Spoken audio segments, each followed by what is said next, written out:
And hello, this is Kryptonite Dragon. I'm joined by Dante Zero, and you're joining the PodStation. That was a little bit of music that was actually kind of forked over by one of our new members, and Ion, I believe. And we're going to be talking about a lot of things today. And before we do that, we're going to get to the usual site news, PSN Pick of the Week. Welcome, Dante.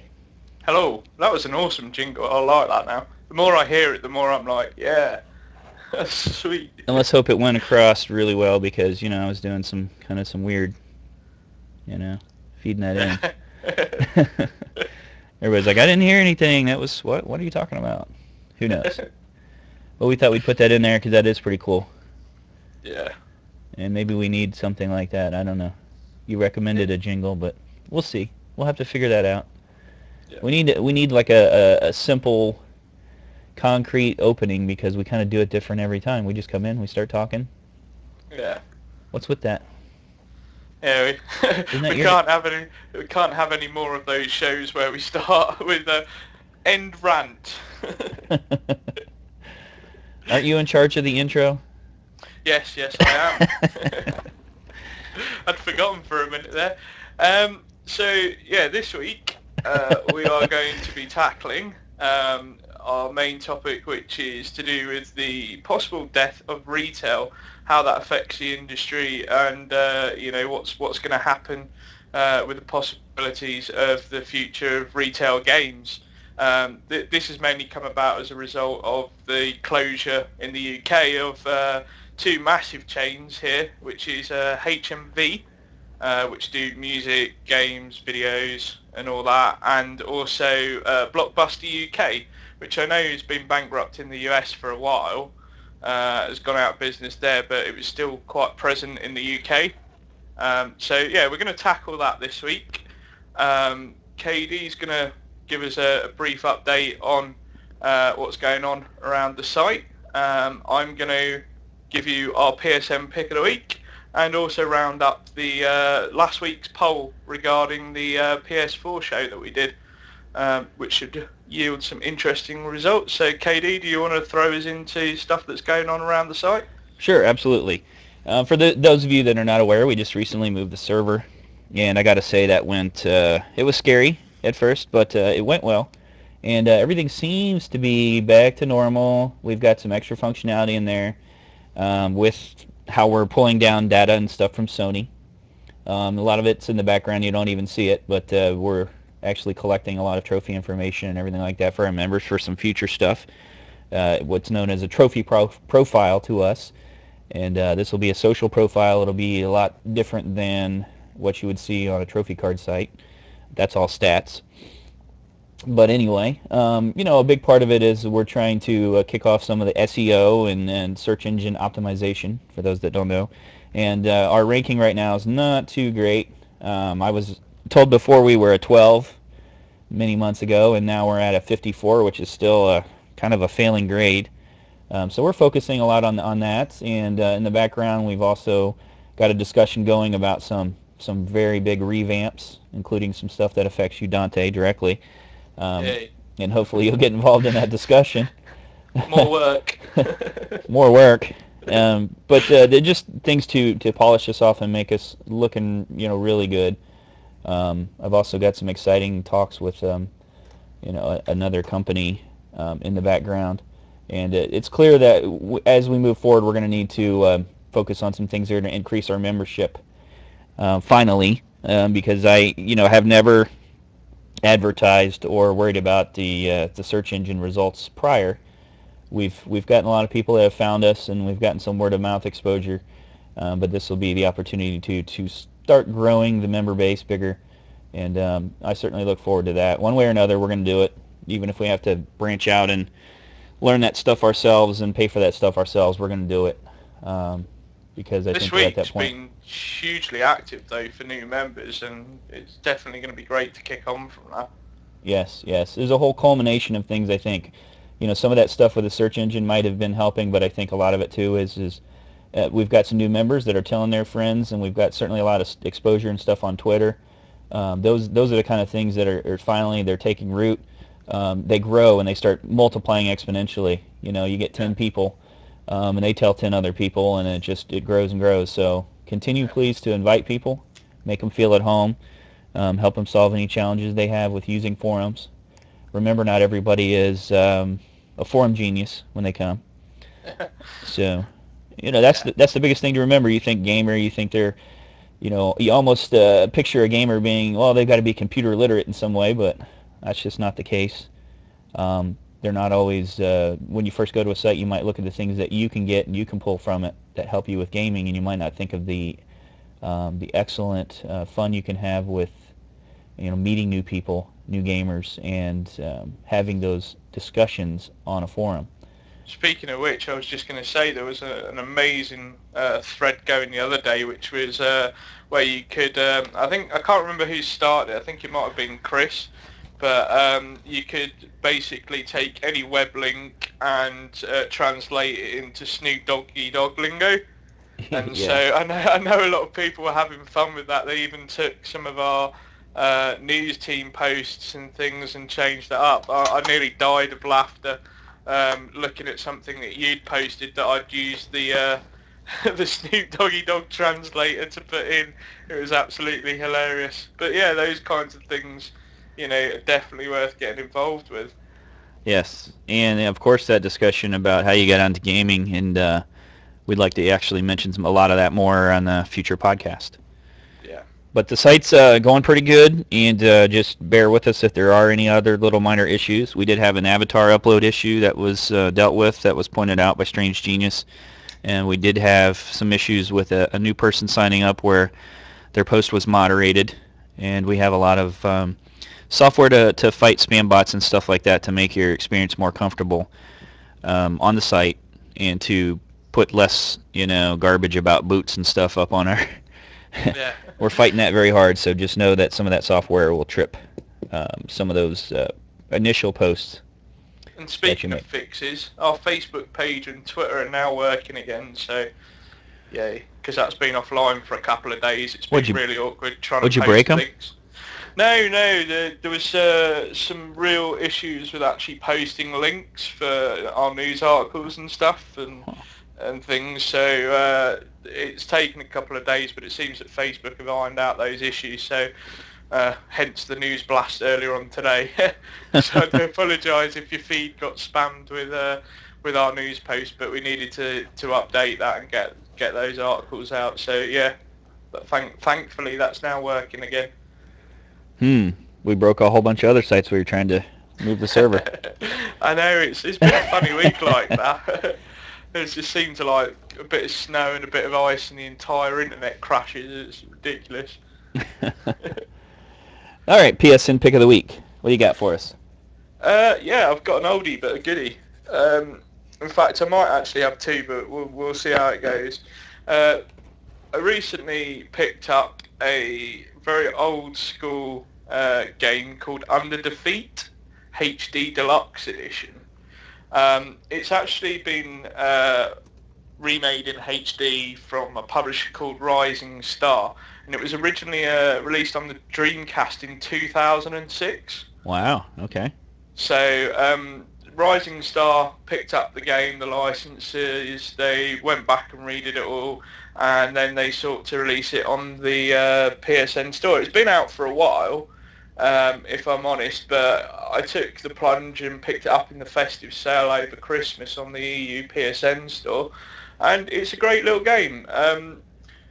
It's what, I'm just trying to think the genre, it's what they call a shmump. I don't know if you've ever heard of that term. No, doesn't sound familiar. It's what they call twin stick side-scrolling shooters, or twin stick scrolling shooters. So it'll basically put you in like a plane or a helicopter, and you just use the twin sticks and you shoot everything as the level pushes you forward. Okay. So Under Defeat is one of those games. It's fairly easily platinum. It does have a platinum trophy, which makes it a good PSN game as well. You could probably pick it up for about $20, or about £20 on the EU store. But the environments in the game itself are pretty tasty, given the genre it's in, and the HD upgrade, and the music's a blast as well. It's very sort of old school, but very easy on the ears. So when you play it, you sort of get into it a bit more. So yeah, it's a nice solid shmump game. It's probably one of the better shmumps that I've played in a long time. Shmump. Yeah, I'm probably not pronouncing that correctly either. You probably made it up. You're probably messing with all of us. No, I bet you.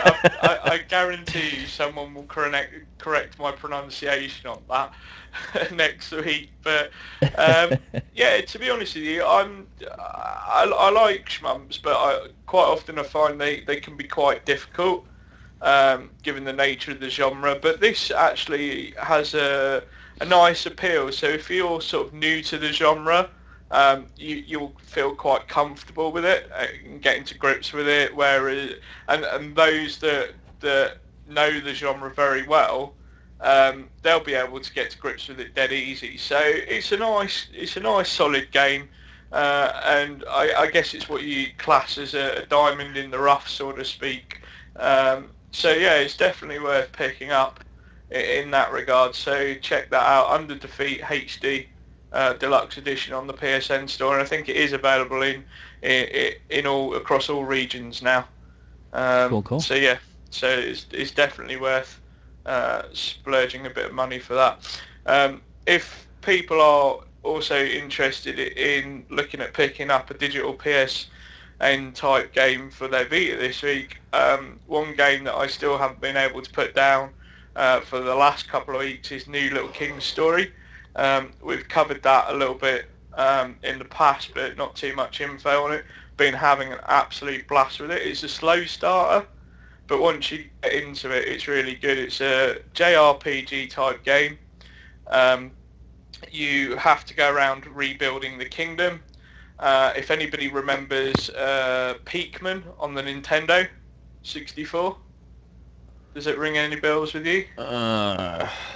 Pikmin? Yeah, it's where you had like this dude, No. and you had all these little dudes follow you, and they had little jobs, and you had to use different colour Pikmin to solve puzzles or build things and stuff like that. New Little King's Story has a lot of those sorts of gameplay elements in it as well, which makes it for a rather interesting Japanese role-playing game, to be honest with you. And it's just a delight to play. It's really fun. There's quite a bit of humour in it as well, and it's very cutesy. So it's certainly unique for PS Vita. It was originally a Wii game, so the fact they've managed to port it to PS Vita is great. But yeah, I would recommend people check that out if they're looking for something new to play on their Vita as well. Yeah, I flashed back to Lemmings when you were saying that. It's kind. I guess you could make a Lemmings reference. I mean, obviously you're not gonna drive them off the top of a building in this game, but yeah, you do get them follow you around a bit like Lemmings. So, but there's elements of strategy in there because you have to make sure that you get the right amount of warriors or mages or builders and stuff like that. So, and you can dress all these characters up as well. It gives you like loads of costumes that you acquire when you defeat monsters and so on. So you can actually customize all your citizens of your city as you build it up throughout the course of the game. So I'm going to try and get some gameplay footage up of it in the next couple of days, because I've been looking through YouTube of late to help me with some of the more trickier trophies on it, and I noticed that hardly anybody's even bothered to put any videos out for it. So I think, you know, doing a gameplay video, I'll probably get to that at some point this week. So, you know, if people are still unsure after our recommendation on the podcast this week, I'll put a video out this week, and yeah, check that out. Cool. Okay. All right, give us what are we at? We're a roundup of last week's poll, and then kick us off onto our current topic. Yeah, so last week obviously was our show about the PS4. We finally got round to tackling that issue. We put a poll up and encouraged a debate to go on to see what people would expect from Orbis, what they were looking forward to, and there was some interesting discussion going in there. But I think the most surprising thing, well, I say surprising, but we asked people if they would be excited for the PS4, and a majority of the vote, over 45%, voted yes, they'd be ready for it now, which actually took me by surprise a little bit, because I thought there would have been more people sort of hanging on to the fact, well, if it comes out in 2013, 2014, you know, they're still going to be playing their PS3. But the impression I got from the poll and the results that it yielded was that even if you've still got a huge backlog, people are still going to pick that system up pretty much launch day. So it was interesting to see that. I wasn't expecting that at all. Well, I think people always get like I'm one of those people, like you always say you want to hold on to the current and wait a little bit, but then that first game comes out that's an exclusive, and damned if that doesn't make you like, I've got to switch over, because you don't want to miss out. Yeah. And it's a lot easier when it's backwards compatible. If it's PS3 backwards compatible, then you've got people who are going to take the plunge a lot more readily, and I think Sony knows that. Whether they'll handle it that way or not, we don't know, as we discussed. But you know, this is one of those things that that factors in is people don't want to be left behind. They don't want their favorite developers to move on and start making games for the PS4.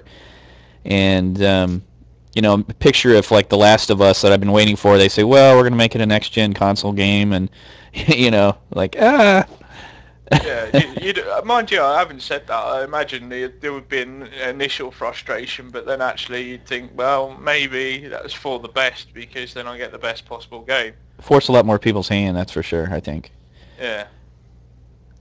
So. But as I say, I mean, I totally assumed that a lot of people would be a bit like meh about it, or people would just be like, no, I'm not ready for it. I'm still, Sony have touted this 10-year life cycle, and I think a lot of people bought into that.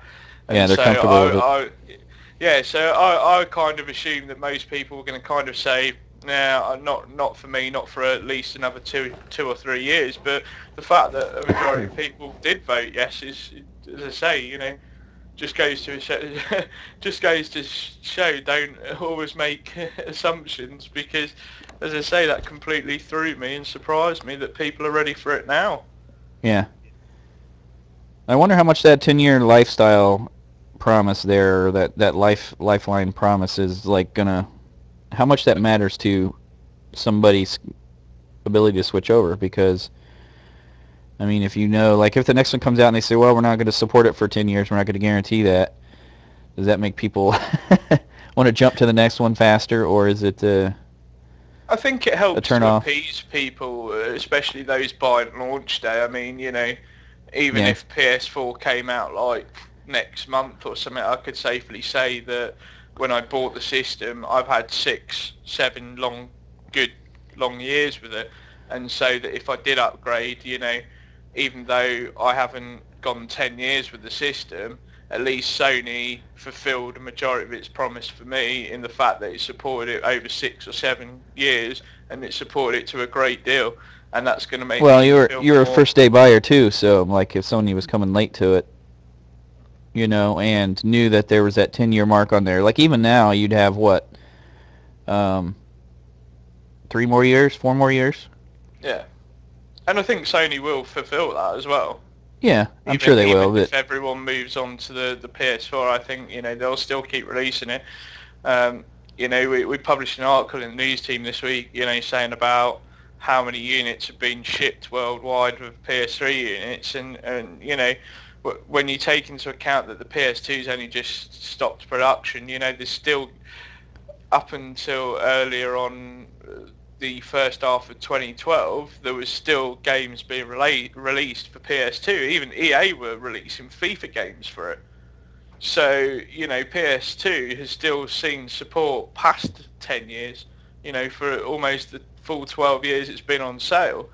I imagine we're probably going to see something like that with the PS3, so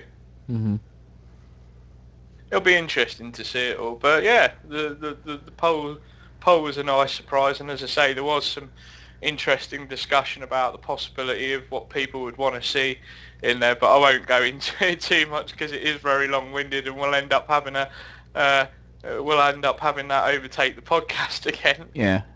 Well, and it's also important to point out a lot of people wanted a lot of different things. It wasn't everybody wasn't kind of on the same page. There was, I don't know. A lot of people have little things that you wouldn't think are big deals that are were mentioned. Yeah. So, but as you said last week, it'll be interesting to come back and see how see who was right. are fulfilled. See how right I am and how wrong you were. No. When am I ever wrong? I don't know. Rarely. So that pretty much rounds up everything up to date so far. So should we probably go on and kick ahead with this week's main topic, which is to do with retailers. This week in the UK, HMV, as we mentioned at the start of the show, went into administration. That it's looking very likely that business will now close down full stop. Blockbuster UK has now entered administration. Both. Well, what do you mean by administration now? That's a term that is not as familiar in the U.S. You're talking about bankruptcy talks with the courts. Yeah. So what they tend to do when businesses go into administration in the UK is they tend to get an outside company come in. They assess the assets, the value of the company. They look at the options of whether the company could be sold to another company. Right. But it still involves an element of asset stripping anyway. So what you'll find is that administrators, especially in sports like football clubs, for example, here in the UK, is they'll come in, they'll sell off the most prized assets to pay off some of the debt, which will then make that company a more attractive prospect to be sold. It doesn't always pan out that way. It's looking likely that HMV's not, the brand name is going to disappear. And if anything, the only thing that's probably going to be remaining of HMV's business is the stores that they own being sold on to other companies, and there are a few that expressed interest, and it's the same with Blockbuster UK as well. They've announced towards the end of this week that they were going into administration as well. Okay. And the interesting thing about these is that these have come out of pretty much nowhere. I mean, HMV investors have known about for a little while that it's been a bit rocky, but nobody expected Blockbuster to file for administration. Everybody thought they were doing fine. And, as I say, these two retail chains do carry a lot of weight on the high street in towns and cities within the UK. They are responsible for, getting people to buy games in some respect. So it's going to have a massive impact on towns and cities, because with those names not being on high streets anymore, people aren't going to be able to just drop in and impulse buy games. And it's surprising to see all these things happen, because earlier on in the year, I don't know if you remember, there was, how like in the US you have Gamestop. In the UK and Australia, our equivalent of that is a company called Game. Okay. They are solely video game specialists. That's all they sell. Right. They went into administration earlier on in the year, which caused them to not be able to fulfill their pre-orders of Mass Effect 3, and there was a whole palaver about that. They went into administration. They were then picked up. They closed stores down. They've managed to merge some of their brands together. But they're not doing particularly great either. So, with these companies falling, the options to actually buy games is it now seems to be forcing people to look at online retailers. And so it's interesting, because I can't understand how these retail outlets are having so many problems, because, when you look at the statistics and so on for game sales, especially here in the UK, game sales are thriving. And not all of that is, a majority of that online retail only accounts for about 10 or 15% of the overall sales for the year. Well, this is the thing here in the U.S. You had a large number of companies were in the movie and game rental business, and then you had the online rental of video games, used video games,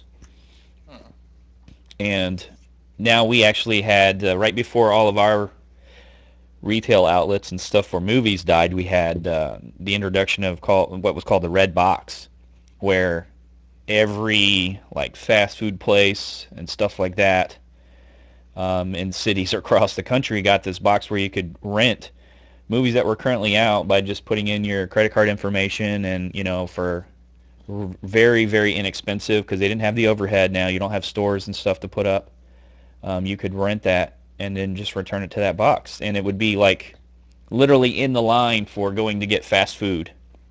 You could do it that fast, and those are the kind of things that change that across the United States. And I think it's directly related to the way movies and music and stuff have gone, to the way movies and game and music stores went out of business, that you're having the same thing with games. They're going the same direction, and digital downloads and stuff are going to hurt that. The online rental places are going to hurt that, and particularly since they were tied before, where you were able to get all this place in one spot. It's not surprising that they've split off to separate from the movies, while the Blockbusters of the world went bankrupt. But it's a short-term fix. It's a short-term fix. Do you find it a bit worrying? Because I don't know. I've always grown up within gaming. I like going to the stores, and I've got to admit, the online retailers are appealing. I've picked up a few games that have been absolute bargains, but I always like to go and have a browse and a look what's round. And there's often times where I've had some interesting conversations with people in store that I wouldn't normally have, and to see the demise of that is a bit depressing, really, because even something like pre-owned games, if you've got 20 quid spare and you think, I might go into the local games shop and see what's on offer or what's available for pre-owned. If all these retailers are going to start disappearing, it does make me question, what's going to happen with pre-owned games as well. Yeah, you're probably going to see that it's probably going to fall by the wayside. And the thing is they're still selling new copies at they've taken it up at like Walmart and big retailers, and so they're still going to sell the new copies. But I don't think, like, when you go into a Walmart or something like that, there's not anyone specifically handling a games counter that can answer your questions, or is going to sit there and bargain with a price on buying a used game from you.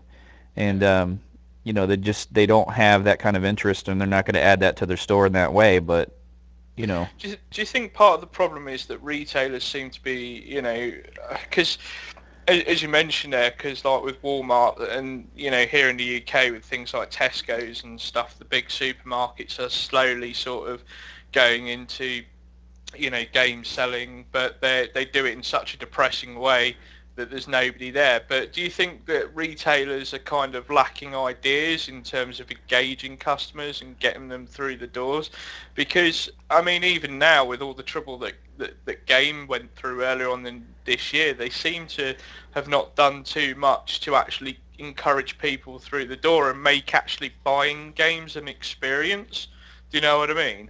Well, and that's a sign too of, like, stores are all moving towards supporting multiple different areas. What I mean by that is, like, stores have become, like, in the old days, you would have your hardware store, you would have your drug store, you would have your grocery store, and then somewhere along the line, everyone started mashing different things together. So, we have grocery stores here that rent movies, and that's just a sign of, like, well, they know they can fit it more easily into their their offerings, but at the same time, they're not going to support it as much because that's not an expertise or their main function.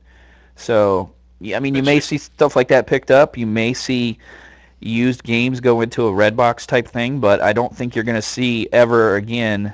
It's when they all falter, you're not going to see a store where you can go in like a GameStop and buy a used game and talk to someone about games. Those are going to go bye-bye. It's going to be But all online for that element.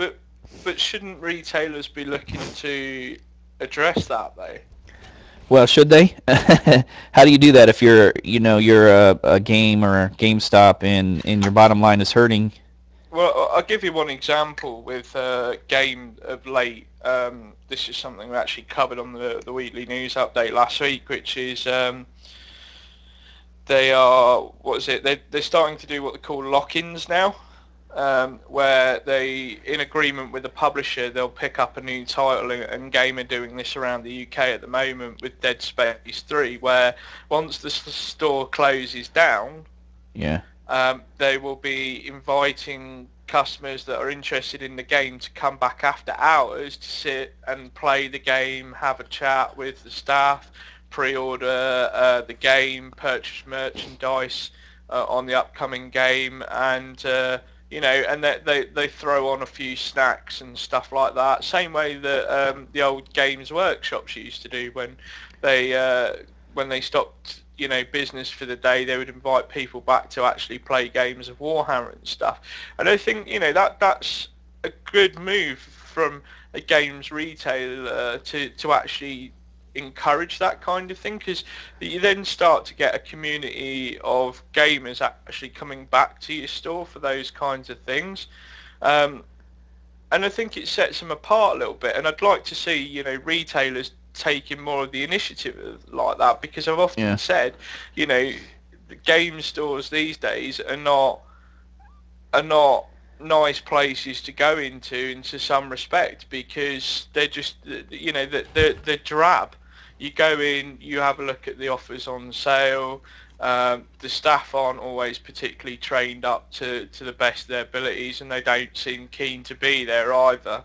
And that was one of the complaints that I know a lot of people who talked about the HMV administration. They said, well, they've lost their customer base because they're just not friendly people that you go in and you talk to and stuff. And I'd like to see retailers encourage more of that atmosphere, get people who are going into the shop actually creating a buzz for when you go in there, making it a pleasant shopping experience and giving you a reason to come in there and pay that few extra pounds more than sitting at home and clicking on a mouse. You're talking about kind of expanding into adding another service, though, really, because the equivalent of what you're talking about there would be like a movie rental place also having, a theater attached with it.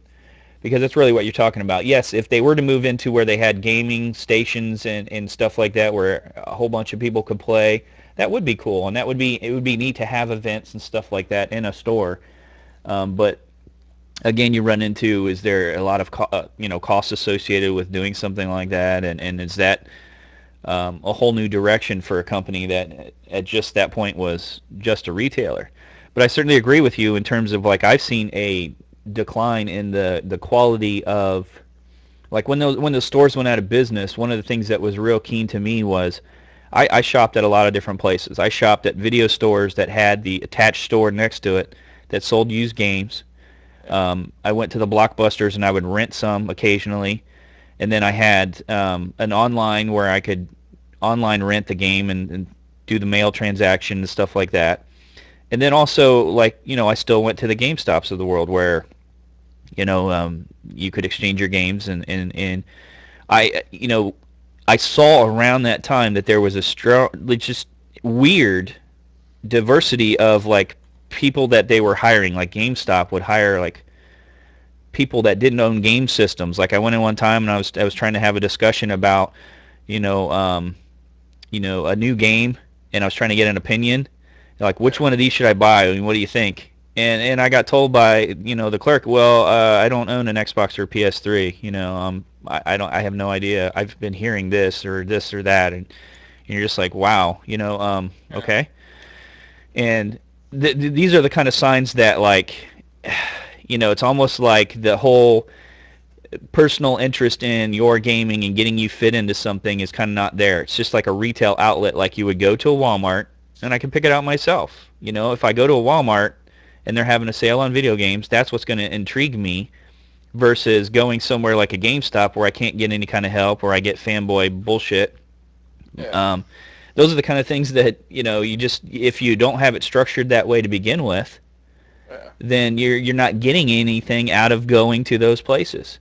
But see, So, that's why I think that what Game are doing is a unique and interesting idea in terms of evolving the business a little bit more, yeah, and pushing it forward a bit more, because you know, the staff are kind of then put into that situation because if they're managers for whatever, I'm just sort of speaking hypothetically, say, well, we yeah, need you to help run this event. they Can have to then get start involved in to, they gaming. have to get involved. They Yeah, have to, you know, do the smiles and provide the service. But it also gives them an opportunity to be able to, you know, especially if it's the staff's first time at seeing a game like, in this case, Dead Space 3, and they think it's pretty cool, you know, they can give a relaxed opinion and share it with other people that are experiencing it for the first time.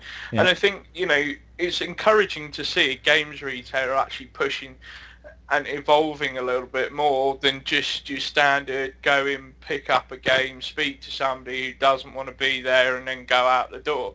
You know, I do think that they really do, because, you know, we've talked about this before with other things like, you know, we tapped upon the last week, the PS Vita issue where Sony don't get enough of them into stores. And, you know, in some respect, if a store like Game isn't selling enough PS Vitas, why don't their staff have one round their neck? You know, make units available for people to think and encourage their staff to be showing these products off to then encourage the sales, because that's what they need to do. Otherwise, can you blame somebody for not wanting to pay a little bit more for a game and walking out the door? But see what you just pointed out, like you can't go into GameStops around here, at least none close to me, and play those consoles. They're not plugged in. There's not any demos. But yet, if I go to a Best Buy, there are. Yeah. And so that's you're talking about a difference there of like first the experience too. Like if an employee has it there to play, even if they're on company time, then they can get opinions of games because you know put a demo in there of the game. Let's try a little bit of it. And you know I can say that I've had places where I've developed relationships with the people that work there. That goes a long way towards that's more likely the place I'm going to shop.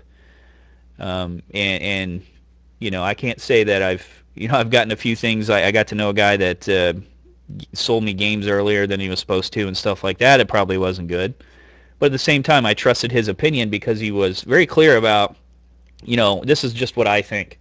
You know, it's not a matter of, you know, how popular or whatever. This is what I think. And you could always count on getting a different perspective of it. And with somebody that was a longtime gamer that knew about various games from various consoles, and that kind of strength and knowledge is what a real gamer wants to draw upon. You don't want to just go in there and have some guy that, you know, works at Walmart say, well, yeah, we sell a lot of those. Well, who Yeah. cares? So Exactly. I guess, you know, we're talking about really retailers need to change their, you know, the game retail shops need to change their tune or, you know, they're clearly going to go by the wayside. There's no ifs, Yeah, ands, or buts about it. It's just a matter of they time.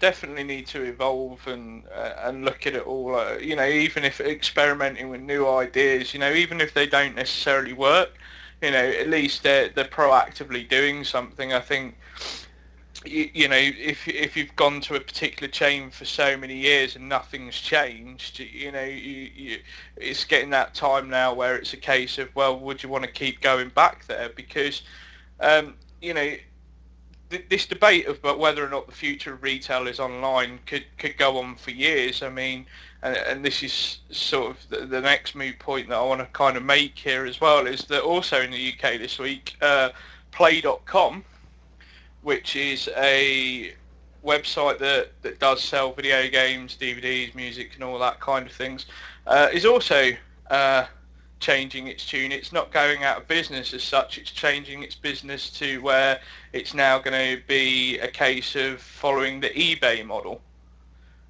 business model, where you'd be able to put things up for sale and stuff like that rather than selling things brand new. So it just goes to show that online's not necessarily the future either. And I think, when you've got specialty retailers competing so hard with the online issue of being able to purchase your games through sites like I'm just trying to think of some, like here in the UK, like shop2.net and stuff like that. When retailers are competing fiercely with that, it surprises me that there still isn't a real definitive answer of whether or not the industry is going to go fully online or stuff. I think the other thing as well that's important to point out while we're having this discussion as well is that I don't think the physical retail products are going anywhere anytime soon. Whether you purchase them online or you purchase them in store, discs and things like that are going to be around for at least another 10, 15 years. But I do think that, retailers need to up their game, especially in that special field. Well, you got to look back too, and history always kind of dictates where things are going to go. But I feel this all relates strongly to the way movies and everything have changed. And we've been talking about Sony getting into the television market, and they're going to be streaming television, whereas you used to pull your television right off the airwaves with some bunny ears on your TV. The mode of transmission of it is just greatly changing, and theaters and stuff are closing left and right.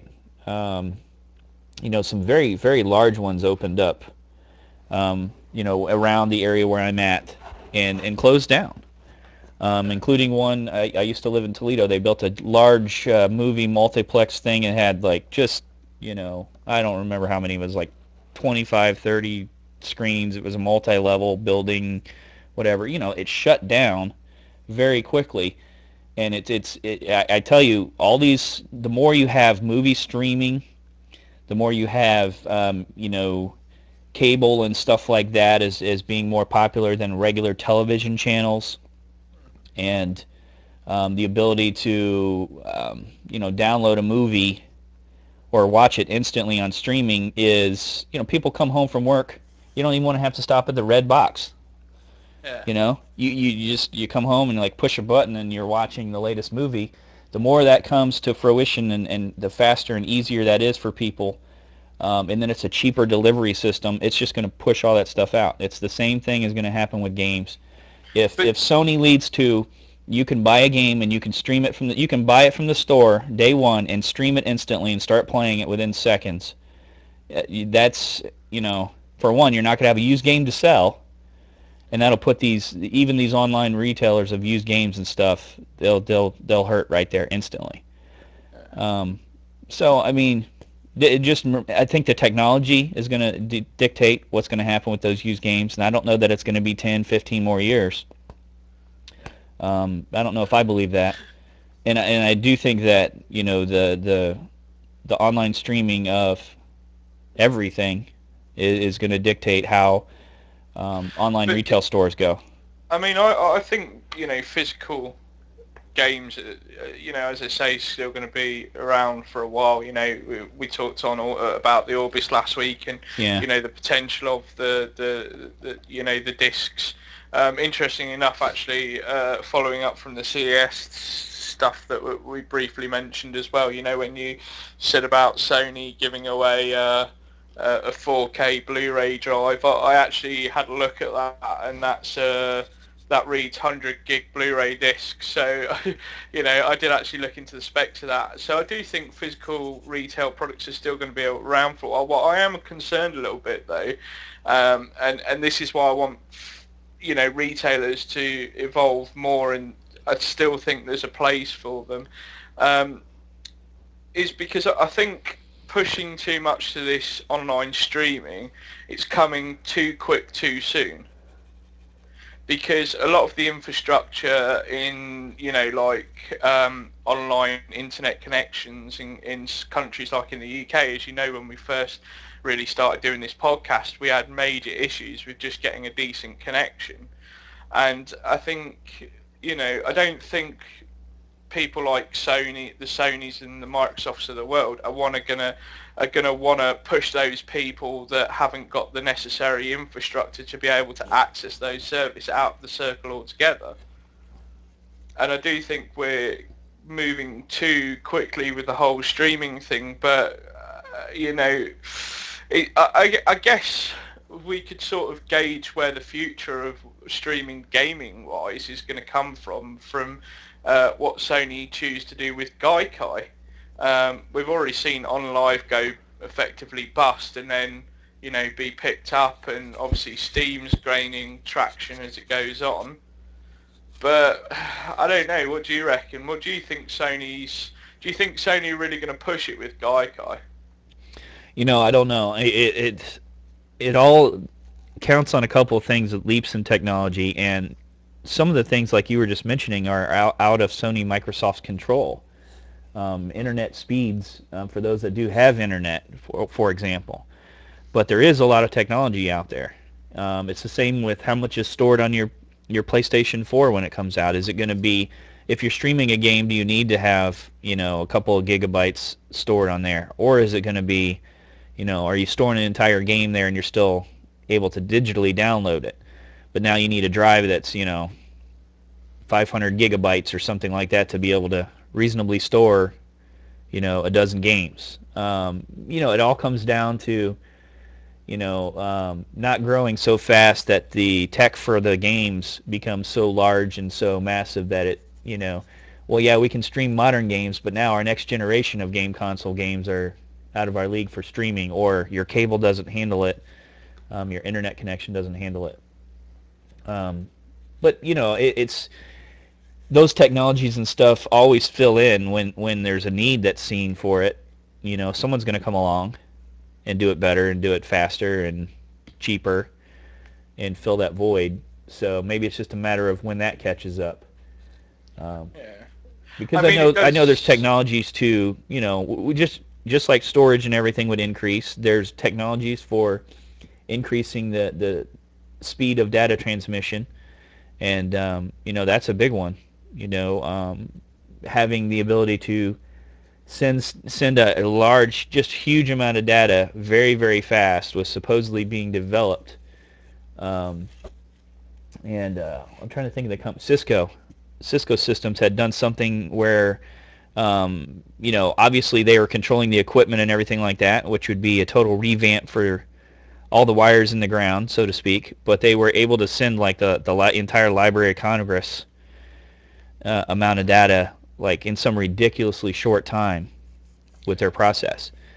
But that's years off for even considering bringing that to the masses because of all the stuff that's already there, that's outdated, that people are using, and there's not a company out there big enough to say, well, let's get into the running internet wires all across the country, so we can start up and compete with a cable provider. Yeah. Cable I know companies in the UK are sort of looking at alternative options because we're, in terms of the world rankings for things like internet speed, we are so far behind, it's unreal.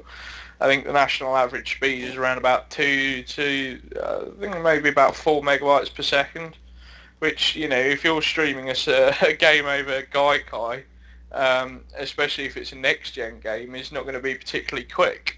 Yeah. And in some respect, countries like, take for example, South Korea had the right idea in terms of when they actually thought about implementing the internet. They built the infrastructure for the whole country, not just the major cities. Here it's kind of like in the UK it's been like, well, let's offer the internet and then upgrade as we go, and that seems to be really causing a lot of problems. I mean, the government here has said they want super fast broadband available to 98% of the country by 2020, but is that going to happen? And that brings me back to why I'm a little bit concerned, with the push to online streaming services, because especially with the gaming side of it, it's going to have to be an adaptive technology, because if it isn't, it is going to push people like myself out of the running to get that, and obviously that's not going to be good if you're trying to sell your products based on that service. Well, it'll probably come from it'll probably come from movie streaming technology and optimizing that. That'll lead to it. That'll come before the games because more people watch TV and movies and stuff than play video games Yeah. by far. And I think that that's probably going to be what drives the industry towards that, higher speeds. Yeah. So, but once that happens, it won't be long. It won't be long at all, Yeah. and that'll hurt retailers in a large way. Why buy something, and you got to have it shipped to you, or go hang out in the store. There's no one to even, which one's better, which you like, what's the deal with this game, whatever. You buy my used So game. with that in mind, I mean, how would you see the future of possibly game? I'm talking as looking at games retailers as a speciality, but how would you see the future of those stores panning out? They've got to go online. Even here, when like Blockbuster started having problems and closing all their stores, they went online to save their butt, and they've got to take their position and keep their name known and just do it right. And if they started an exchange program for used games to do that through the mail, if they um, still focused on maybe lower prices because they don't have the retail overhead, those are the kind of things that are going to stand out, that are going to get them comfortably in a spot where they're going to stay in business. But I mean, even the possibility of hosting, even if digital downloads come around, that doesn't mean that they can't have the portal for that. So the other thing is keeping in mind that if Sony came out tomorrow with the PS4 and it's all digital downloads and streaming and everything, what's to say you couldn't still have a store, making an arrangement with them where for a lot of titles you're still able to do that. Yeah. But it's there's so many aspects of business that it's just clear that the old model of having just a game store or just a music store or just a video store, and the way the technology is going, it's not gonna hold unless they're doing something else to draw you into that store. So, say in 5 years' time, do you think you would still go to a retail store for your games if they were still about at that point? I'm gonna say no. I'm gonna say within 5 years you won't be going to a retail store. That's my guess. I'd say within 5 years you'll see people are streaming all their stuff and buying stuff, even if they're buying used. I think that you're going to start seeing like it's just going to become overwhelming for any retail outlet, and honestly, Yeah. faster than you call it. And my only hope is that the technology catches up so that it's worthwhile for us to stream and to do all that, because I hate the idea of like, I've downloaded a few games like Mass Effect. Yeah. My gosh, it took so long. You have no idea. I had to leave my PlayStation on for like a day and a half, No, and I did the same as well. and that's just you could have it mailed to you. Yeah. Buy it online and have it mailed to you. So, but I mean, look at That's what's happening with the online world. I mean, you think about it. People used to go and chat and hang out a lot yeah. more, and they're becoming more homebodies. They're becoming more. At least I think that is. Kids nowadays, we used to play baseball and stuff outside all the time. Now, I look at my kids and it's like they're playing with and hanging with all their friends, but the snow hits the ground. They're playing baseball. They're playing indoors. Playing Madden and stuff like that. And that connection's still there, but it's in a totally different way than 10, 20 years ago. So do you think retailers kind of need to, not so much the business model, but look back to go forward, so to speak? So, look back at when kids were out and about, and people went out and met people, and you go for coffee or beer or whatever. Do you think retailers need to sort of look back at how people conducted their game activities in the past and then try and incorporate that into evolving in the future. Well, that's where you get those ideas like you were talking about, where you have the parties, where you can actually go and meet other people and play games in the same spot. You could do the same thing with a lot of other things. You could take it to the level of like the portables. You're out there with your PlayStation Vita. Imagine having that chat functionality, and then it's like, well, okay, now you're around someone else that's got a Vita, and they play the same kind of games as you, and there's some kind of thing like, hey, I'm at Starbucks, whatever, and your Vita contacts their Vita and says, hey, you're both at Starbucks. Yeah. That kind of thing, and if you had things that bring people together in other ways, or they're unique, that other consoles and, Well, the and other PS things don't Vita offer, you're kind gonna. of the PS Vita kind of does that already with the Near app. As Squill's just messaged just to say, exactly what I'm saying. The Near app on PS Vita does that already. What I guess the thing with it though is that retailers need to find a way to sort of get involved with that circle as well. Yep. Because while the Near app tells you, what the latest games people are playing within your local area, you can do certain things. You get free DLC goodies, as you say. You can add friend requests, chat with people, and stuff like that. The retailer's not involved in that circle of connectivity, and I would like to see retailers kind of pushing that. And in some respects, Sony and retailers in Japan are actually actively doing that. I recently saw a tweet by Yoshida-san of Sony Worldwide Studios where he'd retweeted a trailer that had been listed on Sony's Japan website where they were giving away 10,000 coupons for a free piece of fried chicken from one of the local retailers to promote a game. And the promotion was conducted with the use of an AR app that was made available to people on the PS Vita, so that you would take your AR app, you would take a picture out the front of the store, you would go in the store, there was like a kiosk station. You'll have to forgive me because a lot of this was all in Japanese, explaining how it actually worked, and as I'm not fluent in Japanese, it was a bit tough to make out. But then you would basically send the picture from your Vita to the kiosk. It would print out a token which you'd then go and give to the store clerk, who'd then give you your goodies. Yeah. And I think that's a fantastic implementation of AR technology, and it begs the question, if Sony are doing that kind of things and implementing those kind of things into portable devices, why are we not seeing these kinds of things in the West? Is it because it's too expensive? Or nobody's thought of unique ways to do that yet.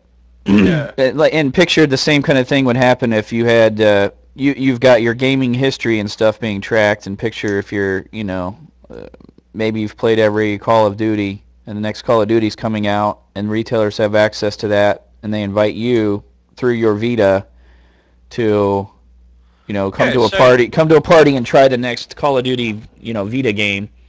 In a large community, maybe 100 people are going to be invited, and 50 are going to show up, and you're going to be sitting there at a maybe it's even the local Starbucks, and you're all playing the game before everyone else. They just have to get creative and think of things like that.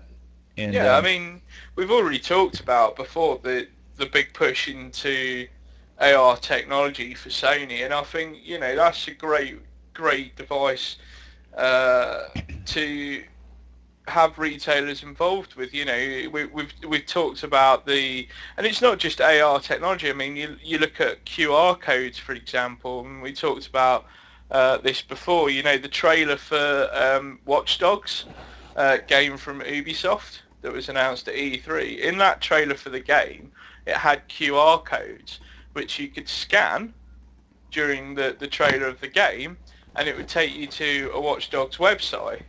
Mm-hmm. And then you could sign up to be emailed more information about upcoming news for the game. Yeah. You know, and I would love to see retailers adapt that a bit more. I mean, they slowly have. Game do have QR codes in store, but you know, why don't they say, for example, because they've obviously got a huge mailing list, why don't they send out an email saying, well, if you come into store today, we're going to do a QR treasure hunt where you could potentially win a free game or, you know, get a voucher off a game for that day. And so you wouldn't just have people going into obviously you'd have people going in to try and win a free game, but they would also be able to keep selling their product while doing a mini treasure hunt. Yeah. And that kind of thing. And I do see AR being a real big thing for getting people out of the house in terms of gaming. And I think, you know, retailers again need to evolve and look at that a bit more. Hmm. It'd be interesting, would it not? Would it, I mean, if say for because I know you used to having, you know, jumped on board with the Vita and stuff, but if you picture yourself as a Vita owner right now, would that be something that would appeal to you? Yeah, absolutely. I think you know, and the Vita is probably something I'll invest in the future. I I didn't take the jump because you know, I have the PSP Go. I have two PSP Goes, and there was one key thing that kept me away from using them, and then that leads to, you know, not really excuse me, not really taking the Vita as a, you know, a useful tool, and that is just a family concept. So that's another thing that like is largely forgot about by retailers, is that, you know, you can have a setup where you're family friendly as well instead of just gamer friendly. And you know, like for me, like owning the PSP Goes, you couldn't switch accounts easily, and you know, like the PS3 allows you to do that. And if I own multiple PS3s and I own multiple you know, PSP Goes, and I can't switch accounts on them, and I can't, you know, have games that I downloaded on my account that my kids can easily play on their account without having to switch all the account details, that was a big letdown for me, honestly. And so you've got to think of those kind of things. You know, I know they want to keep security going, and I know they want to do that, but it's the same kind of thing with the midnight releases. You know, that's not very inviting to anyone that's young and's got school the next day. You know They what I do mean? have to make that more appealing as well, because like I say, you know, and again it comes, you know, when we talk about the future of, you know, retailers and stuff, that there's more they can do with then, rather than just saying to people, turn up this time, you can pick your game up, hey presto, and go home and play it. You know, they need Yeah. to be more fun-filled events. You know, whether that's, you know, Microsoft in some respect have done a little bit more with that, but again, they only do it in certain locations and not all locations, so they end up leaving everybody out. But you know, in some stores in the UK, when Halo 4 launched, they had people dressing up as Master Chief greeting them as they came through the door. Now, if you're a fan of that series, Yeah. that's a great thing to have. Do you know what I mean? And it's great to engage. You can take a photo of the person that you're dressed up with and things. And I think, you know, if they had rewards for that kind of thing as well, you know, um, so you take a picture with someone that's dressed up in a game icon, you post it to a social network or whatever, and you get an email back saying you got a voucher for your game that you can use while you're at your midnight launch.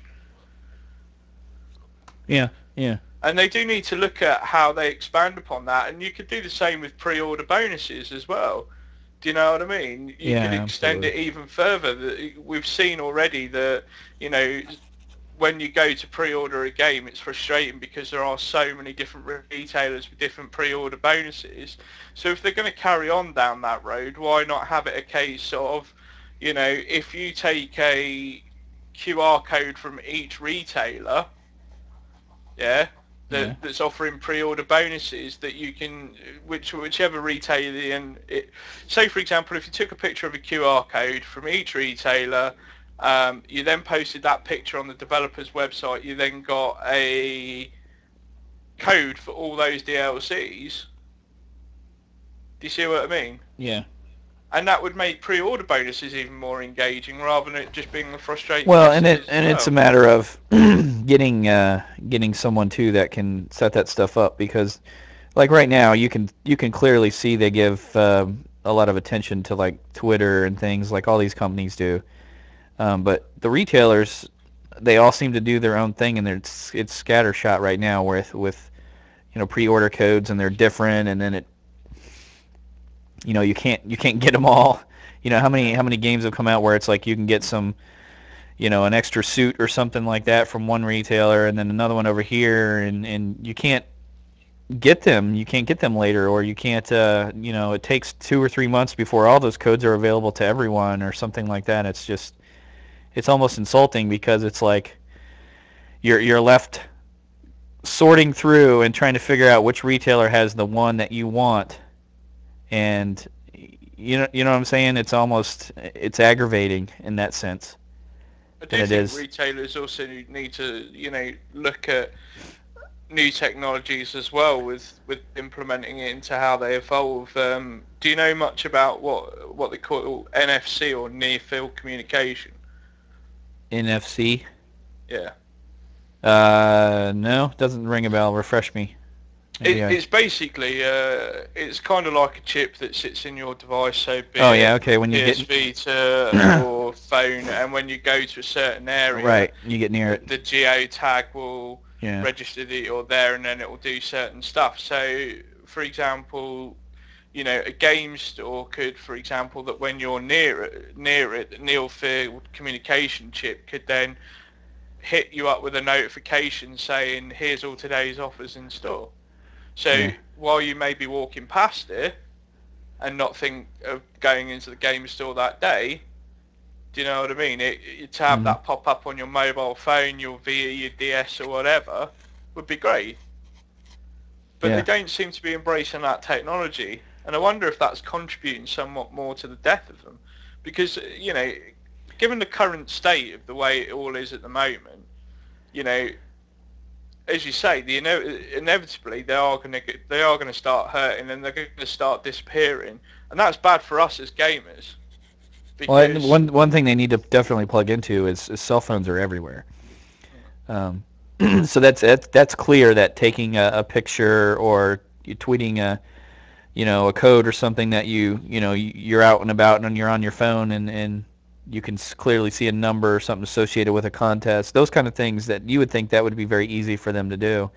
But I mean, they're all competing. Retailers are all competing, and I don't know if there's associated costs with doing stuff like that, but it would be good if there were more offers and there were more fun things out and about to do, because gaming, we're all gamers, and if I got to look online and check out 10 different retailers for pre-orders to see which suit I want to get, and they're all the same freaking price, but one's got a gold suit, one's got a silver suit, and one's got rainbow whatever. I mean, those are the kind of things that are just, they're not fun. They're more aggravating than anything. And because see, the way I see it at the moment is I don't think retailers are competing really. If you think about it, then they're logically for a competing, but second, they're not jumping into these other areas but where they could do a much better job of getting their store first and foremost in your mind. yeah, but essentially, what when I say they're not competing, what I mean is that essentially they're picking one field to compete in, and that's price. Yeah. Do you see what I mean? And that's where I see retailers only competing against each other on. They're not actually competing for each other's times, to get their consumers' time into the store. Do you see what I'm saying? They're Yeah. literally focusing on that one thing, which is price.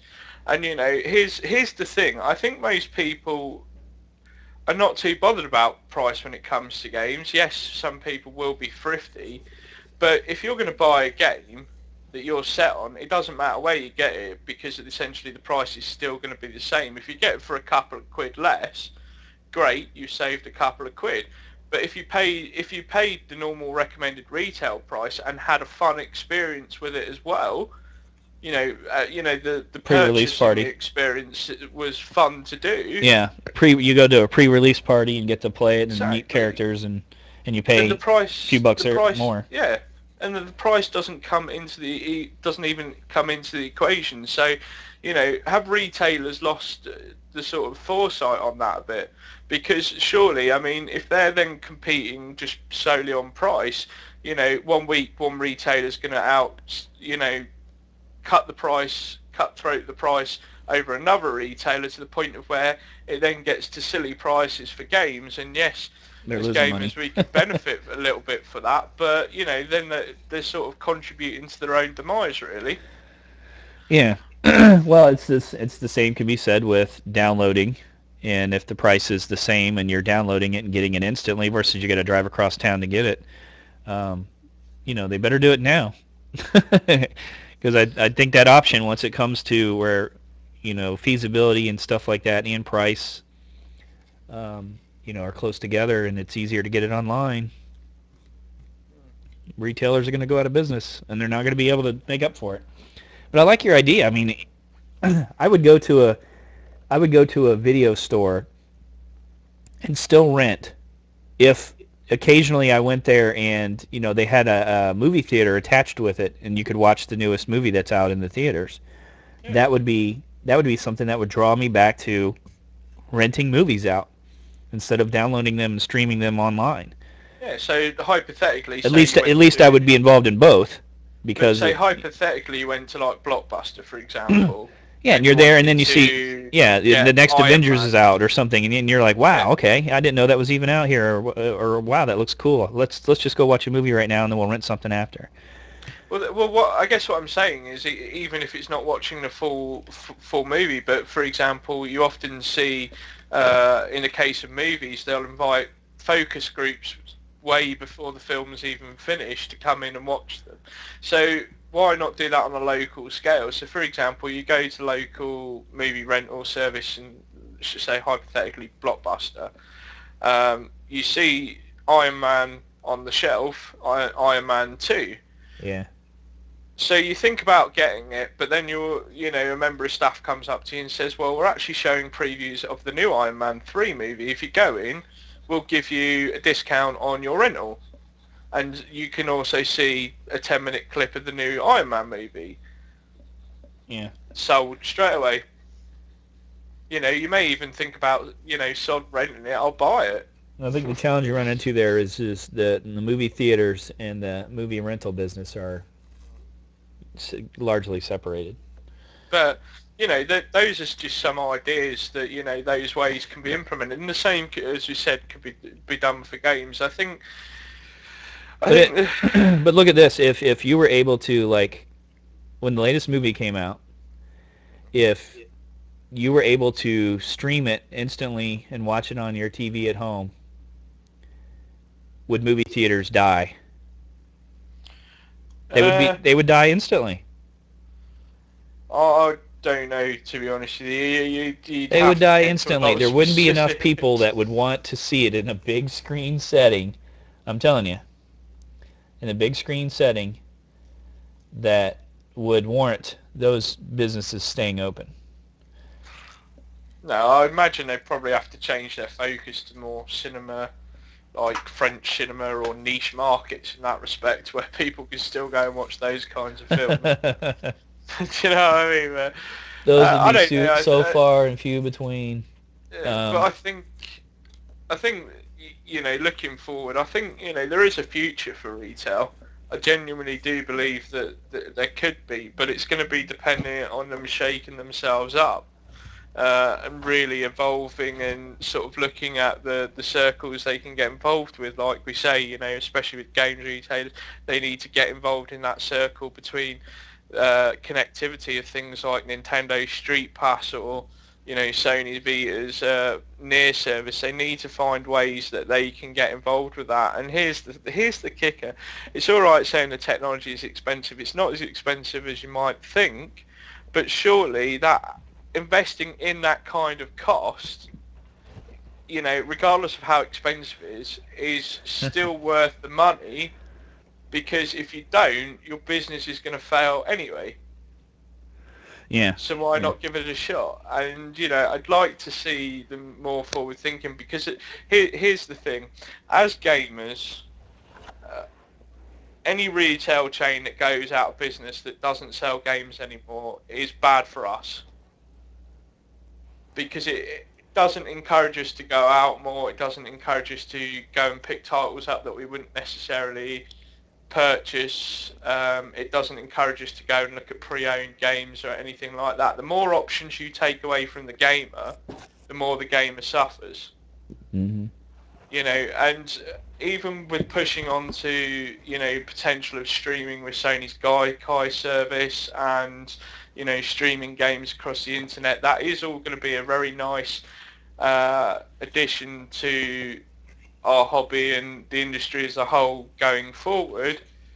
But at the end of the day, we still want to be able to go out and speak to people and say, talk about our retail experiences, and, recommend games, and pick up stuff and have that whole experience going for a game. I personally, in 5 years' time, assuming that games retailers are still about, I'd still love to go out and buy games. I love the whole brick and mortar feels of it. I like the feeling that, I might not necessarily have anything planned for that day, but then I'm like, yes, I'm going out to get a game, and I get slightly excited a little bit about that. And I think if you take that away, the excitement goes away, and then, it's just like, oh, look, here's another game that's come through the post. Meh. Which one's got the cheapest price? Yeah, so I don't know. I really hope that the death of retail isn't coming about anytime soon, and it is having a huge impact within the UK high street industry. They just need to find new ways to do it. They really do. I mean, even I mean, you sparked an idea in my head. Even online, picture if you went into a store, an online store, to check out prices, and you were greeted by a chat with someone saying, "Hey, this is a live person. How can I help you? Is there something you're looking for? Do you have a question?" Yeah. Imagine stuff like that versus the cold, online internet shopping. Yeah, exactly. And I think, it comes back to this thing, because I hadn't really mentioned this before, because I was gauging it more and just, exploring the possibilities. But, nowadays, online retailers are actually going back to retail outlets. They're doing what they call, in the UK here, they do things called pop-up shops, where they rent a store unit for 2 weeks, and then they bring all their products to that store and then sell them there, and then for 2 weeks, and then obviously disappear. And a lot of online retailers have reported that being hugely successful for their business. That's weird. I was watching. So it's like transient, like a transient store, huh? Just moves Yeah, around. so it's an interesting idea, and something games retailers could benefit from. I mean, I've already seen when I went to Eurogamer in September last year, there was Game had pop-up shops there where during the event where you could purchase games. Now, they may have gone about it a little bit incorrectly, in my opinion, because they took the effort to do a pop-up shop, but the prices were still quite high. Yeah. If they'd taken a lot of stock that they wanted to clear out of it and put that on shelves, I think that would have been a bit more successful, and taking into account, well, hey, you came to this event, you came and saw us, let's give you an extra 5% discount off your purchase for coming to see us here at the show. And I think they would benefit from that. So there's interesting ideas around it all. I don't think retail will disappear altogether. I'll be greatly saddened if it does, as a gamer and as an industry enthusiast. But here's hoping it's going to stick around for a bit longer.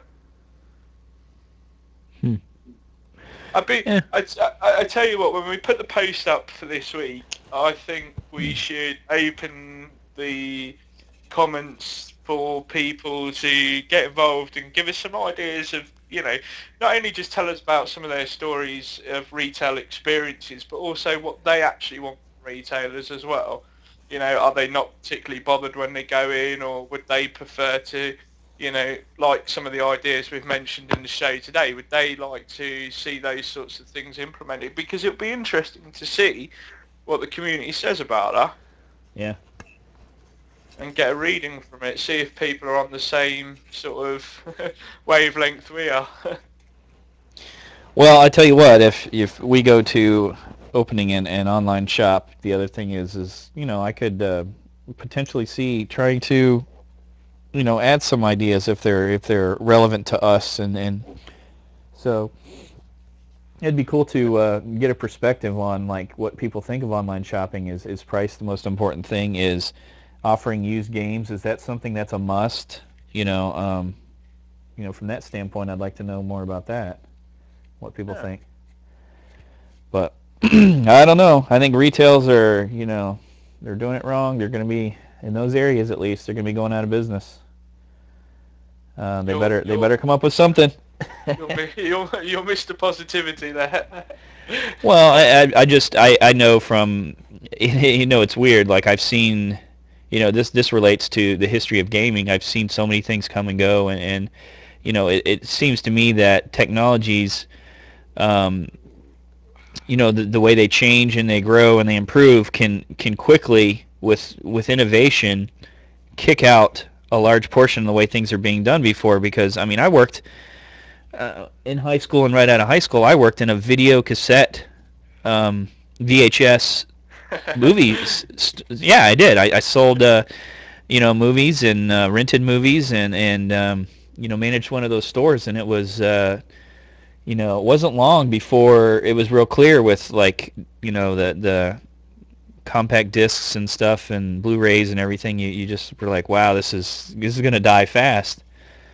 And now, like, picture you've got your old home movies on VHS. You can't even go find a VHS player anymore. Like, you go into a store and these young kids are like, what? What are you talking about? VHS, yeah. What's VHS? We're showing our ages now. But it's that kind of thing. It's gonna come to the point where it's like discs are gonna be obsolete. It's gonna have to happen.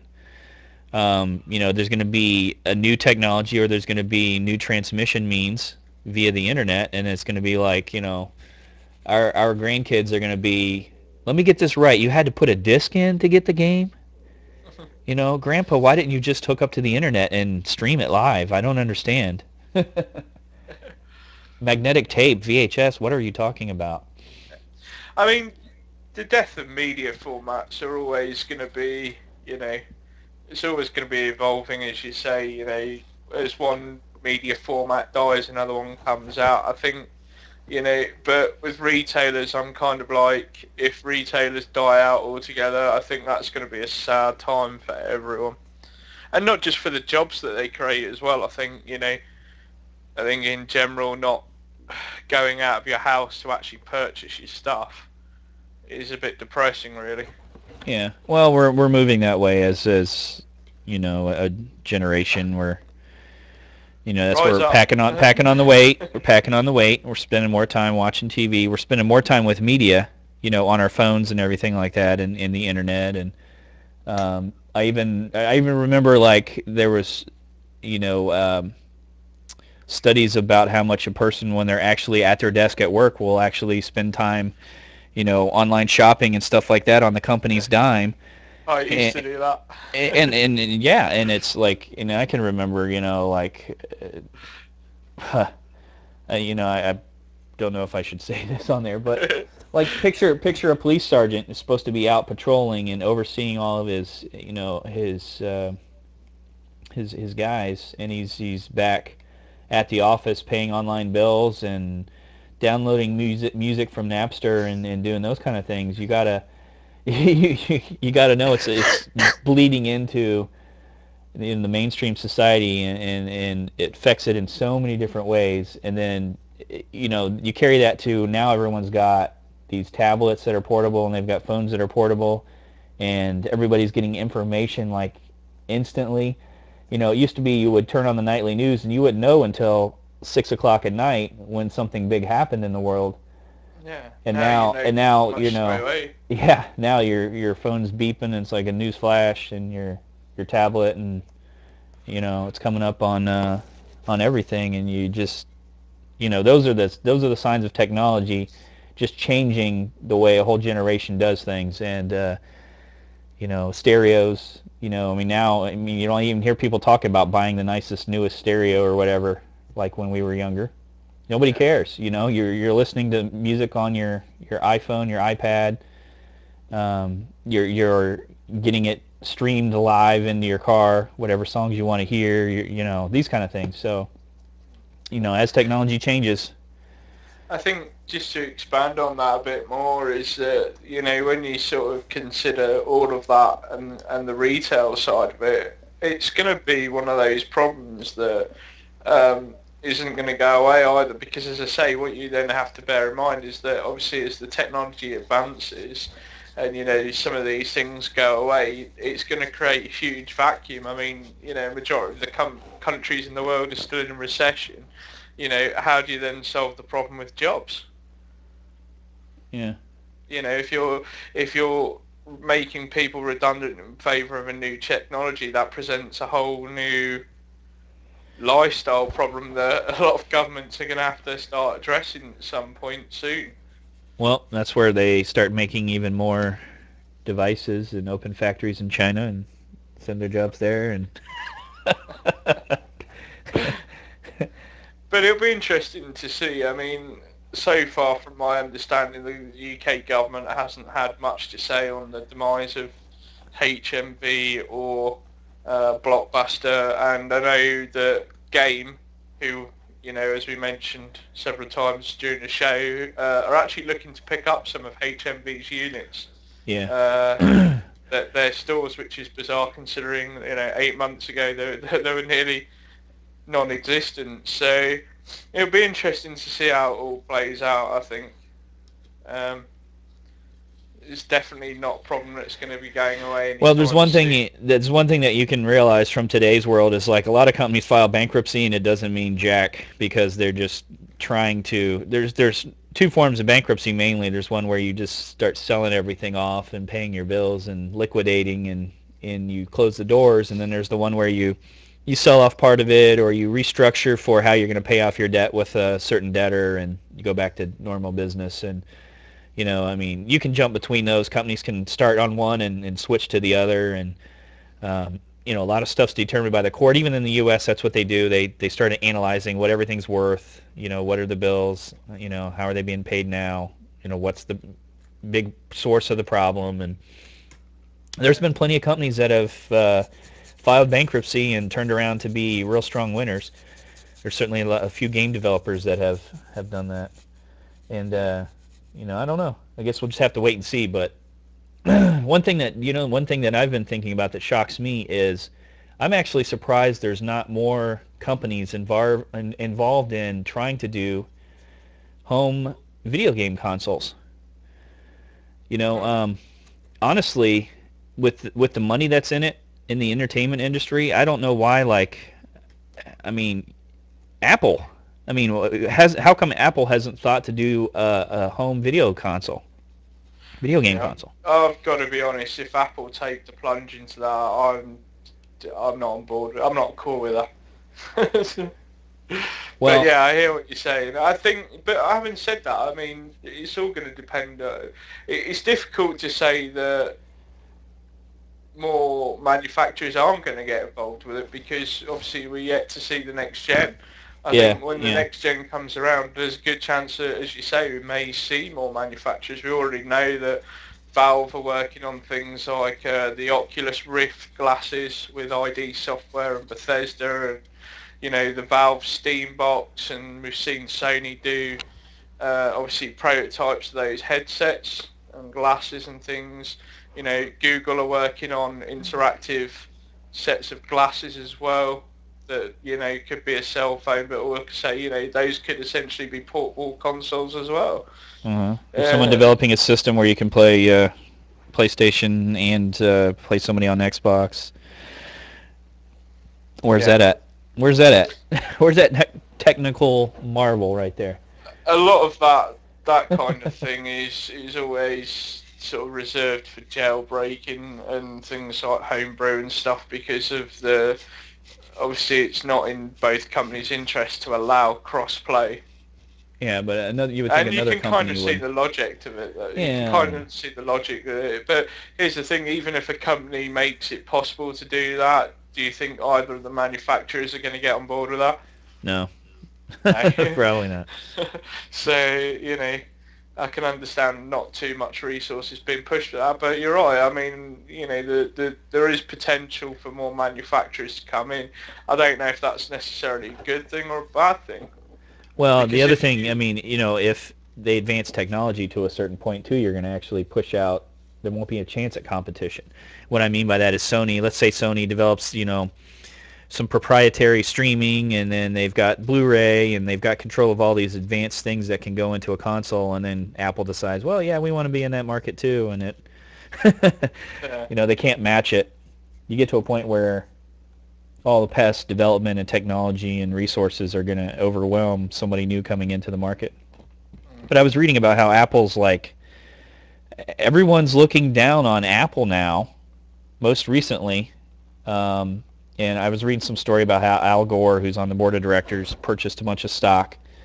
And then that led to another story, and I was reading about how people are really up in the air because Steve Jobs was considered to be such a brilliant technical mind with new technologies that everybody's, kind of poised and watching Apple like, yeah, they've got all this cash on hand and they're a very successful company, but everyone's like, they don't have anything next. Everyone believes that with the death of Steve Jobs, there's not going to be any new direction, new technology come from that company. The entire company, like he developed everything himself. And it's almost absurd, but it's like people are looking so far. They're looking so far ahead. Yeah. They're so defined by new technology that they're looking so far ahead that it's hurting everyone's opinion of them, and they are a super strong company. And then obviously there's the human rights issues with the workforce in China. But well, everyone has that, but yeah. Everyone has that. But here's the thing, there are companies out there that do that, but I think it's more frowned upon with someone like Apple because of the amount of free-flowing cash that they have. I mean, you're talking about profits the size of a country. Do you know what I mean? A country's annual profit margins. Say, and what are Apple doing with it? As you say, not really a lot. Just releasing new revisions of old hardware. So, I see what you're saying. But yeah. I don't know with Apple. It's always, if you and this is a good thing if anybody's interested in techie stuff. Just ignoring gaming for a second. There's a documentary on Netflix called I think it's called Macheads, and it explores the cult of Apple, like from the 80s and like the hardcore fans and stuff. And it's a really interesting movie documentary to watch because in some respect you can kind of see Apple doing that now.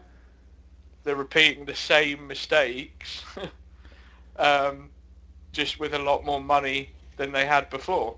So it's worth checking out. Yeah, and for those that don't know, I mean, Steve Jobs was real tied with Microsoft, or what became Microsoft, and was friends with Bill Gates, and supposedly was one of the brain children in developing all that with the initial operating systems and stuff that made Microsoft such a powerhouse. So supposedly he was screwed over by Bill Gates. So just going off on a tangent towards the end of the show, but yeah, so hopefully everybody's going to formulate an opinion on the whole retail side of things, and I definitely look forward to reading some of those. I think just to sum up, you're absolutely adamant that retail is going to disappear in 5 years. I think it's still going to be around, but only if they evolve. So it'll be interesting to see what everybody else says. Who's in agreement with each of us. Yeah, that's the question you should ask. He'll come up next week's show. I was right. But yeah, it'll be a fun thing to do, and we'll try and get some sort of poll up with that as well. Indeed, indeed. Okay, well, thank you for joining me today. It was definitely a healthy discussion. I think, this is, points to, I mean, taking some big changes and stuff coming with gaming and everything, and how we can talk about them and just enlighten people, get their opinions. There's one thing for sure is, the gaming world and technology is changing. It's changing very rapidly. We seem to be in a point of where in the next few years there's going to be serious changes in literally every field that has to do with computers and gaming and technology, and that greatly affects a lot of other areas, retail, jobs. Wow. I mean, it's the entertainment industry is deeply tied with how things work all around the world. Communication. I said this in the thread about we were talking about our history of gaming, and I think that gaming and maybe even a little bit of porn actually have affected online speeds and the reason for seeking out higher transmission speeds and stuff like that. They want to do more, and I think the entertainment industry is driving a lot of tech. It's driving how all this is moving forward so fast. Well, let's make a commitment here that we'll revisit this again in like 6 months' time. See what's changed and see who's right and stuff. Yeah, we'll definitely come back to this at another point in the future, because 6 months is a long time in the terms of industry. So it'd be interesting to see if some of these companies actually start evolving, what they're doing differently. I'm definitely going to do some more research into it, and we'll come back to it at a later podcast. Indeed. But I think it's safe to say we've pretty much rounded out this one. So there will be a poll up when we put the podcast post up in the next day or two.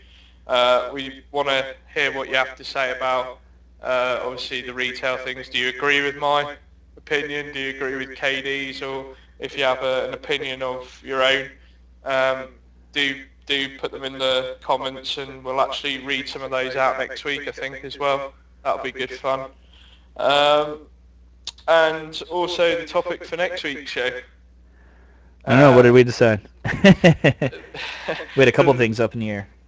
Yeah, we had a couple of things, but I think given the popularity, I think, of the thread that you just mentioned a few minutes ago, I think that's a fitting subject to do. So we want to also hear your stories of how you got into gaming. Some of your more memorable gaming experiences. Some of those fond memories you have, whether it be staying up for like 3 days solid playing the Final Fantasy, or playing a Metal Gear straight through and getting the big boss emblems and stuff like that. We want to hear all those kinds of things, your sort of fond memories, where you started in gaming. Did you start on the Game Boy, the ZX Spectrum, if you live in the UK? The what? The Amigas. You making stuff up again. They're real computers. You played a Smidgel game on, like what? If you started on Pong back in the 70s. Hey now. Or if you're new to the whole gaming scene, as it were, let us know where you got started and your fond memories, and we'll read out some of those during our discussion next week. And hopefully we'll have Clark's on next week as well, so that'll be an interesting one to definitely do next week. There you go, call him out. So that way he has to be there. Yeah. Well, I certainly thank you for joining us. No worries, I've enjoyed it. Interesting stuff. This has been Dante Zero and Kryptonite Dragon. I hope you enjoyed the PodStation from Trophies on PSN, and we will catch you next week. Take care.